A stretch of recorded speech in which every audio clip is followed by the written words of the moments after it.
Her girlfriend demanded she divorce her dying husband. She said no, and then she found out why the girlfriend wanted it so badly. This one has more layers than my favorite lasagna, and I take my lasagna very seriously. I'm 30. I met my husband Cole when we were kids. He's been my best friend since I was 10 years old. We grew up in very conservative Christian families, and we followed the script they wrote for us. Dated in high school, got engaged in college, married after he graduated, had kids once I built a career. The kids are 5 and 3. We've been married 10 years, but we separated 3 years ago because I finally admitted something to him and to myself. I'm gay. I thought I could pretend. I couldn't. It was hard for a while, and we did couples therapy, but in the end, we both wanted what was best for the kids. For us, that meant staying under the same roof. Cole lives in the apartment above our detached garage. Neither of us wanted to be a single parent. Okay, so the husband lives above the garage, they co-parent like a buddy cop movie, and they're still legally married. This is either the most mature separation I've ever seen or the setup to a very confusing sitcom. Over time, we both started seeing other people. About a year and a half ago, I met my girlfriend, Jenna. She knew from day one that I had kids and an unconventional co-parenting situation. 6 months in, I told her I was still legally married. The co-parenting arrangement? She was fine with it. The legal marriage? Not so much. She asked if a divorce was coming. I said yes. Cole and I agreed we'd divorce when it stopped being mutually beneficial to stay married, meaning when either of us had a potential new spouse. The longer Jenna and I were together, the more the marriage thing bothered her. She said keeping the marriage was a sign I was subconsciously clinging to a straight identity, that it was holding me back. I slightly disagreed, especially since she didn't want to get married herself and had literally called marriage just a piece of paper. So why did my paper bother her so much? Marriage is meaningless, she says, but your marriage? That's a crisis. Pick a lane, Jenna. 4 months ago, I agreed to bring it up with Cole and set a divorce deadline by the end of the year, just to give Jenna some peace of mind. Then 2 months ago, Cole's company eliminated his position. A week later, he found out that the fatigue and sickness he'd been battling wasn't burnout, it was aggressive leukemia. The treatment has about a 10% success rate for his type. They told him to be prepared. If it doesn't work, he has 6 months to a year. For Jenna, this changed nothing. For me, divorcing Cole right now was unthinkable. It could make whatever time he has left even harder. Like it or not, he's the father of my children and my oldest friend. Demanding a divorce while he's fighting for his life would be beyond selfish. Jenna called me selfish anyway. She said I was backsliding into denial about my sexuality by refusing to bring up the divorce. She said I'd been stringing her along, that I wanted the best of both worlds, married to a man, dating a woman. I never hid that I was married. I never hid a single thing. I told her everything as it came up naturally. And for the first 4 months, she was the one dating other people and loudly insisting she didn't want a relationship with me.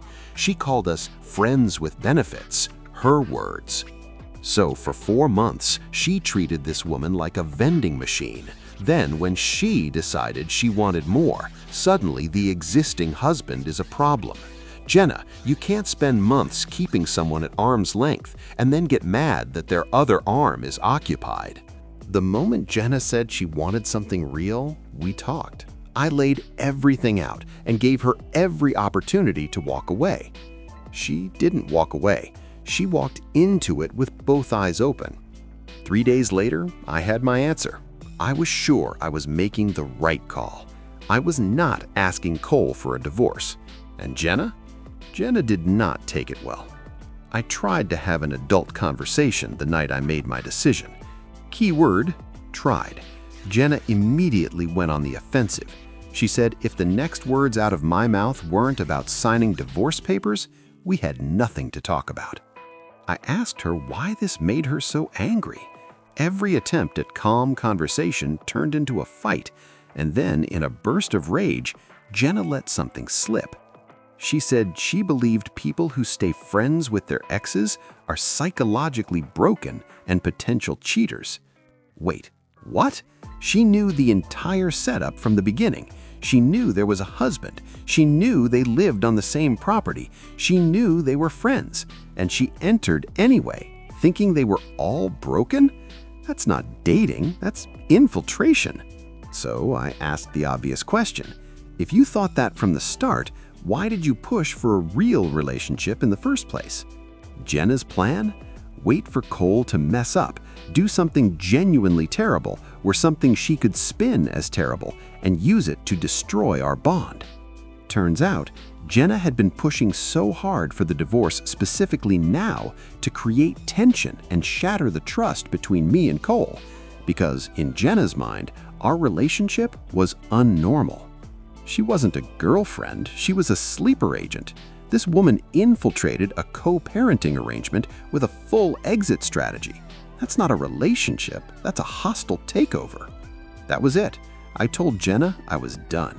I didn't need a heartless, selfish, insecure, jealousy-soaked piece of work anywhere near me or my children. After that, things got childish on both sides. Yelling, insults flying, Jenna tearing through the house, throwing clothes, blankets, and couch pillows everywhere, trying to find everything she'd ever brought over.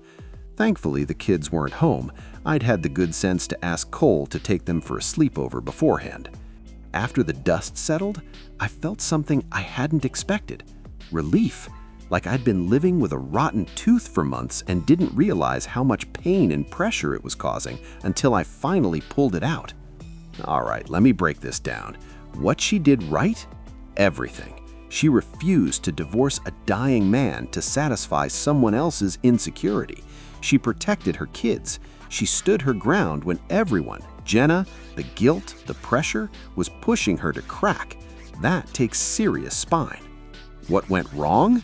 She trusted Jenna for way too long.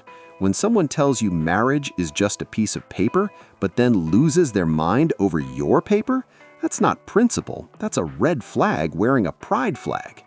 And Jenna's master plan? Wait for Cole to slip up and then weaponize it? That's not a relationship strategy, that's a military operation with feelings. My advice? If your partner has a secret plan to destroy your other relationships, that's not a girlfriend, that's a villain origin story.